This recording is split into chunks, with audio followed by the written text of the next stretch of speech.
कुछ लोगों को लगता है पैसा सब कुछ है। हाँ, मैं जानता हूँ दुनिया में रहना है तो पैसे तो चाहिए ही चाहिए, लेकिन अगर आपको लगता है कि पैसा ही सब कुछ है, you are deceived। याद रखिए, आपकी पहली जरूरत पैसा नहीं है। आपकी पहली जो जरूरत है ना, वो है रेस्ट, पीस ऑफ माइंड। विश्राम कहती है बाइबल इसे, सबत कहती है बाइबल इसे। आज इतने लोग हैं जिनके पास सब कुछ है, फिर भी आप देखो सारा दिन बोर होते रहते हैं। आप जानते हो हम एक ऐसी जनरेशन है जिनके पास मोबाइल्स हैं, गैजेट्स हैं, गेम्स हैं, टीवी है, सोशल मीडिया है, फिर भी हम बोलते हैं यार कितना बोरिंग लाइफ है, क्योंकि रेस्ट नहीं है, इनसाइड पीस नहीं है। परमेश्वर ने जब मनुष्य को बनाया तो कहा 6 दिन काम कर, 7वें दिन, हाँ, प्रभु ने उस दिन को क्या कहा? कहिए पवित्र दिन, कहिए होली डे। हम सब बदल जाते हैं, हमने हॉलीडे बना दिया।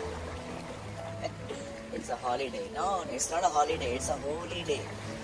फिर जब आदम पाप में गिर गया तब प्रभु फिर से आता है मूसा के द्वारा, फिर कहता है 10 आज्ञाओं में तू मेरे लिए विश्राम का दिन मनाना। फिर आदम, फिर इस्राएल के लोग भी फेल हो जाते हैं। फिर हमारे प्रभु यीशु मसीह आते हैं, मत्ती 11:28 में कहते हैं ऐ बोझ से दबे हुए लोगों मेरे पास आओ, मैं तुम्हें विश्राम दूंगा, मैं तुम्हें उस रेस्ट में ले जाऊंगा। कहिए रेस्ट, पीस ऑफ माइंड, ये बहुत जरूरी है। जब आप पीस में रहते हो तब आप खुदा के प्रति सेंसिटिव होते हो, उसकी आवाज के प्रति सेंसिटिव होते हो। आप जानते हो एक सेवक को कितना सेंसिटिव होना पड़ता है, कितना अलर्ट होना पड़ता है कि पता नहीं वो कब बात करे और मैं मिस कर दूं, क्योंकि मैं सेंसिटिव नहीं हूं। मैं कितने सारे लोगों को जानता हूं जिनसे खुदा हर दिन बात करता है पर वो सुन ही नहीं पाते, because they are not sensitive. सबसे मिलेंगे, सबके साथ घूमेंगे, सबके फोन उठाएंगे, सब कुछ करते रहेंगे। मुझे बताइए, अगर आप सेंसिटिव नहीं हैं, आप चौकन्ने नहीं हैं अपने आप में, how can you listen the voice of the Holi spirit? एक दिन एक खोजा एक रथ पे बैठ के जा रहा था। आपको पता है अमेजिंग बात, बाइबल उन दिनों में प्रिंटेड नहीं थी, उसके पास बाइबल थी। इतना अमीर था वो, सोचो, लेकिन उसके पास अपनी बुक आइज़ाया पढ़ रहा था बैठ के, उसके पास अपना एक बुक था। और बाइबल बताती है जब वो वहां से जा रहा था तब फिलिप्पुस को पवित्र आत्मा ने कहा भाग उस रथ के साथ हो ले, और वो उसके पास गया और कहता है महाशय जो आप पढ़ते हो उसे समझ भी रहे हो? तब वो कहता है जब तक मुझे कोई न समझाए मैं कैसे समझूंगा। लिखा है शास्त्र के इस वचन से लेकर फिलिप्पुस ने उसको यीशु के लिए बताया। और जानते हो एक टाइम आया, थोड़ा आगे पानी आया और उसने कहा मुझे बपतिस्मा दे। Amazing thing is, you know, सबसे अमेजिंग बात क्या है, फिलिप्पुस इतना सेंसिटिव था कि वो समझ पाया कि प्रभु का आत्मा कह रहा है भाग। आप कभी कभी समझ ही नहीं पाते, थोड़े सेंसिटिव बनिए स्पिरिट के प्रति। हर चीज का वेलकम मत कीजिए लाइफ में, ट्रस्ट में। मैं कभी कभी मीटिंग में जाता हूं, मैं अपने इर्द गिर्द ऐसे लोगों को रखता हूं जो थोड़े सेंसिटिव हैं। कहीं ऐसा ना हो कि हमारे बीच में कुछ गॉसिप शुरू हो जाए और मैं अपनी रीडिंग से बाहर आ जाऊं और मैं मिस कर दूं कि खुदा मुझे क्या कहना चाहते हैं। आप सोचो ब्रदर, आप यहाँ से जाने के बाद आप बॉम्बे जाओगे, ट्रेन में जाओगे और आप एक ऐसे भाई के साथ जा रहे हो जिसको होली स्पिरिट के प्रति वो बिल्कुल सेंसिटिव ही नहीं है, और वो आपके साथ विराट कोहली की बातें कर रहा है, यहाँ की बातें कर रहा है, वहाँ की बातें कर रहा है, ये कर रहा है, वो कर रहा है। आप बिलीव कीजिए खुदा आपसे कुछ बात करना चाहता था, लेकिन आप उस रिडम से ही बाहर आ गए। परमेश्वर शरीर से बात नहीं करता, God always speak in spirit. Rest में रहिए, रेस्ट में रहिए। हर चीज का वेलकम मत कीजिए अपने लाइफ में। एक मैच्योर मैन ऑफ गॉड के बारे में मैं, एक मैच्योर मैन ऑफ गॉड जिसको कहते हैं, बहुत लोग सुनते हैं हमें। एक दिन वो प्रचार कर रहे थे, गॉड टीवी में लाइव देख रहा था। वो बता रहे थे कि जब जीसस जैकियस के घर में जा रहा था, सब लोग कह रहे थे, अरे देखो वो पापी के घर में जा रहा है। वो वहां से प्रचार कर रहे थे, सी खुदा को लोगों के ओपिनियन की कोई परवाह नहीं है, वो जा रहा था। तुम्हें किसी पे ध्यान देने की जरूरत नहीं है, जो तुम्हें खुदा ने कहा है वो करो। ओह आई लव, क्या वो बात कर रहे थे प्रभु के बारे में। मुझे बहुत लोग कहते हैं, मतलब परमेश्वर बात क्यों नहीं करता, कैसे करेगा, आप सेंसिटिव ही नहीं हो, तुम ड्यूटी पूरी करते हो खाली। आपको पता है, यहाँ पर मैं प्रार्थना करने के, वचन सुनाने के बाद यहाँ पर मैं बैठता हूँ, कुछ लोगों से मिलता हूँ। इतना सेंसिटिव रहना पड़ता है, इतना शांत रहना पड़ता है कि कोई अगर मिलने आया तो हो सकता है प्रभु मुझे कुछ कहे, और ऐसा ना हो कि मैं उस रिडम में नहीं हूँ, मैं सुन ही नहीं पाऊँ और मैं उसको भी नहीं पता। इसीलिए आप देखिए, बाइबल के हर लेटर की शुरुआत होती है, परमेश्वर की दया और अनुग्रह और शांति तुम्हें मिलती रहे।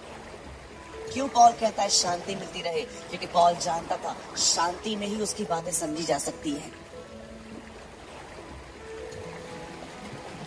कितने लोग चाहते हैं आने वाले दिनों में एक लीडर्स मीटिंग लें, और मैं आपको बताऊं, स्पिरिट के प्रति सेंसिटिव होने कितना जरूरी है। प्रभु मुझसे बात नहीं करते, बिल्कुल करते हैं सर, आपकी गलत फहमी है। हर एक से बात करता है। मुझे बोलते हैं कुछ लोग, ये नहीं, प्रभु सबसे बात नहीं करता। ब्रदर, हत्यारे केन से बात कर सकता है, अपने धर्मी बच्चों से नहीं करेगा। केन ने हत्या की, केन ने हाबिल की हत्या की। प्रभु आता है, कहता है तेरा भाई कहाँ है? मैं प्रभु को कह रहा था, तू हत्यारों से बात कर रहा है। वो उनसे बात नहीं करेगा जो यीशु के लहू से धोए गए हैं। वो हर एक से बात करता है। सुन नहीं पाते लोगों से, because they are not sensitive. वे चौकन्ने नहीं है इन दिनों में। क्यों वो कहता था प्रार्थना के समय चौकस रहो, चौकस रहो? क्यों? क्योंकि वो जानता था ये वो समय होता है जब खुदा तुमसे बात करता है। रेस्ट में रहो, अननेसेसरी बातों पे ध्यान मत दो, लोगों की बकवास पे भी ध्यान मत दो। कुछ लोगों का जन्म हुआ ही बकवास करने के लिए है, आपका जन्म खुदा के काम करने के लिए हुआ है। परमेश्वर यिर्मयाह से कहता है, माँ के पेट से मैंने तुम्हें चुन लिया था। आप जानते हो, आप पैदा भी नहीं हुए थे, तभी से आप चुने गए हुए लोग हो। You are a chosen. आप पैदा भी नहीं हुए थे, पैदा होने के बाद नहीं चुने गए हो, तुम पैदा भी नहीं हुए थे, तभी से तुम चुने गए हो। ये मैं नहीं कहता हूं, खुदा का पाक कलाम कहता है। Are you sensitive?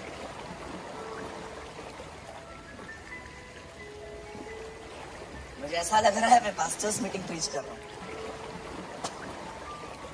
मैं अक्सर वहां ये बातें समझाता हूं कि तुम सेंसिटिव रहो। मैं कहां पर भी मीटिंग लेने के लिए जाता हूं, एक दिन पहले पहुंचता हूं, ताकि मैं वहां पर दुआ में समय बिता सकूं और परमेश्वर मुझे बता सके कि यहाँ पर क्या संदेश देना है। हर जगह पे सेम प्रॉब्लम नहीं होती है, अलग अलग डिफरेंट होती है। कुरिन्थ की कलीसिया में ग्रुपिज्म था, लोग अपने अपने ग्रुप बना रहे थे। गलातियों की कलीसिया के अंदर यीशु के साथ भी लोग चल रहे थे, व्यवस्था को भी मान रहे थे। कुलिसियों की किताब के अंदर आप पढ़ के देखिए, दिनों और वारों को बड़ा कर रहे थे। हर चर्च के अंदर अलग अलग प्रॉब्लम था। धन्यवाद पौलुस जैसे लोगों का जो खुदा से जुड़े हुए थे और खुदा से सुन के अलग अलग एडवाइसेस देते थे, ऐसे से मत करो। आप समझ पा रहे हैं? अगर आप मिनिस्ट्री करने वाले व्यक्ति हैं, आपको बहुत चौकन्ना रहने की जरूरत है। सिर्फ अपने शरीर के द्वारा काम मत करो, होने दो कि पवित्र आत्मा आप में से काम करे। आमीन। अपना हाथ उठाइए, कहिए, प्रभु मुझे रेस्ट में ले जा, मुझे शांति में ले जा, मुझे पीस में ले जा, मुझे अपनी शांति दे, दुनिया की नहीं चाहिए, मुझे आपकी शांति चाहिए, मुझे रेस्ट मिले जा। आमेन, आमेन, आमेन।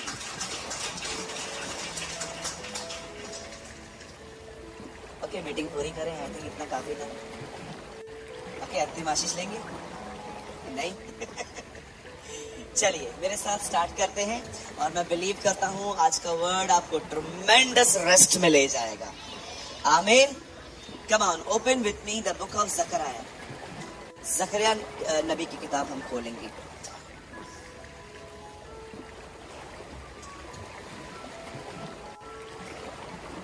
ज़करिया की किताब कितने लोग लेकर आए हैं? एक, दो, अपना हाथ उठाइए जितने लोग ज़करिया की किताब लेकर आए हैं। वाह, कितने लोग लेकर आए हैं, वेरी गुड, प्यारे बच्चे हैं आप तो प्रभु के।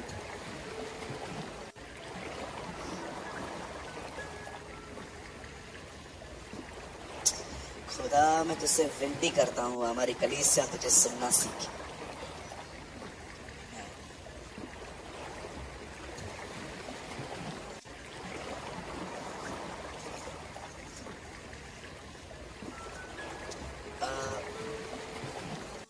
हम खोलेंगे ज़करिया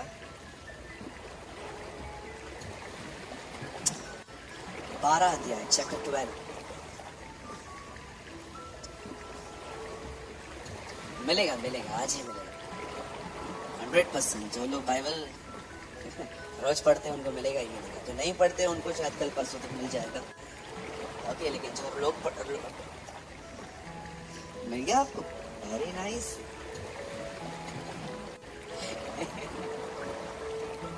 मिलेगा मिलेगा, मैं वेट करूं 5-10 मिनट? मिल गया ना? जरा हेल्प करो बाजू वाले को, देखो उसको नहीं मिल रहा है।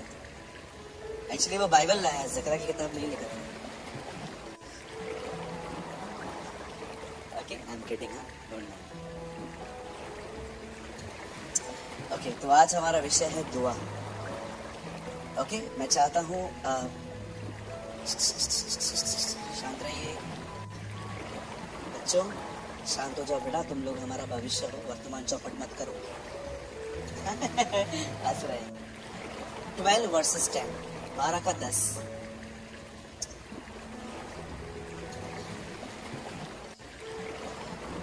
मैं दाऊद के घराने और यरूशलेम के निवासियों पर अपना अनुग्रह करने वाली और प्रार्थना सिखाने वाली आत्मा उंधे लूंगा,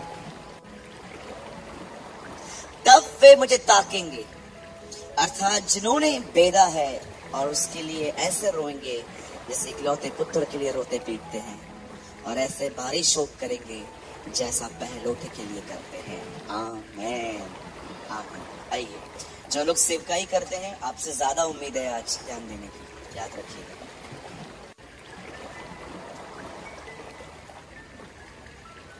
आइए, मैं चाहता हूं आप सब सामने ध्यान दें, सुनिए। हम यहाँ पर जितने भी लोग बैठे हैं, आप सभी जानते होंगे हमें बचपन से प्रेयर करने की आदत नहीं है। इसीलिए जब हम बड़े होते हैं तो हमारे पेरेंट्स हमें सिखाते हैं हाउ टू प्रे। कितने लोग हैं यहाँ पर, मुझे बताइए, आपके पेरेंट्स ने आपको गाली देना सिखाया था कि बेटा कोई कुछ बोलता है तो गाली दे देने का, और उन्होंने गालियां भी सिखाई आपको, ये वाली देने का, ये डिसेंट है।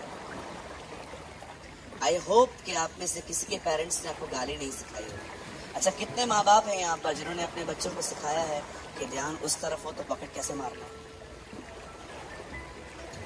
किसी ने भी नहीं सिखाया। बुराई हम खुद ही सीखते, कोई आपको टीच नहीं करता। मैंने आज तक नहीं सुना कि उल्लासनगर में एक नया क्लास स्टार्ट हुआ है और वो बताते हैं कि झूठ को सच की तरह कैसे बोलना है। नेवर। ये आपके ब्लड में है, ये आपके डीएनए में है। एक आदमी ने कहा मेरा बाप कुर्सी तोड़ता था गुस्से में, मैं भी वही तोड़ता हूँ। क्यों? क्योंकि ये नेचर है, इट्स अ कैरेक्टर। लेकिन मैं आपको बताना चाहता हूँ, प्रेयर नेचुरली नहीं आती, उसे करना पड़ता, और करते करते करते वो आपकी लाइफ स्टाइल बन जाती है। और मेरी प्रार्थना है कि आपके लिए आपकी प्रेयर आपकी लाइफस्टाइल बन जाए। यस, आमेन, आमेन। अगर आज भी प्रभु मुझे कहे तुझे क्या चाहिए, मैं उसको बोलूंगा लॉर्ड मुझे एक अच्छी सी प्रेयर लाइफ दे, मुझे एक प्रार्थना जीवन दे खुदा, मुझे खत्म हो जाए मेरा स्ट्रगल कि मुझे करनी है, मेरी लाइफस्टाइल बना दे। प्रेयर इतनी अमेजिंग है। आप जानते हो प्रेयर नेचुरली नहीं आती। कुछ लोग कहते हैं मुझसे प्रार्थना नहीं होती, कभी नहीं होगी, तुम्हें करनी पड़ेगी। मुझसे प्रार्थना नहीं होती है, मैं बोल रहा हूं कभी भी प्रेयर नेचुरली नहीं आती, वो तुम्हें करनी पड़ेगी। बुराई नेचुरली आती है, बुराई देखिए, गंदे काम देखो, कोई नहीं सिखाता। आपने किसी ने भी अपने बच्चों को लड़ना नहीं सिखाया होगा, लेकिन जब बात प्रेयर की आती है तो ये चीजें खुद ब खुद नहीं आती, ये चीजें करनी पड़ती हैं। इसीलिए हमारे प्रभु ने कहा अगर कोई मेरे पीछे आना चाहता है तो उसे अपना इनकार करना सीखना होगा। You must deny yourself. Bible बताती है उर्दू में अपनी खुदी को ना कहना सीखो। आप समझ पा रहे हैं? जब परमेश्वर ने देखा कि इंसान का शरीर प्रार्थना करने में कमजोर है, तब परमेश्वर ने हम पर एक महान दया की। कहिए महान दया। बाइबल बताती है खुदा ने हमारे पुराने नियम में हमसे प्रतिज्ञा की कि मैं तुम्हें पवित्र आत्मा दूंगा और वो पवित्र आत्मा तुम्हें प्रार्थना करना सिखाएगा। Oh thank you Jesus.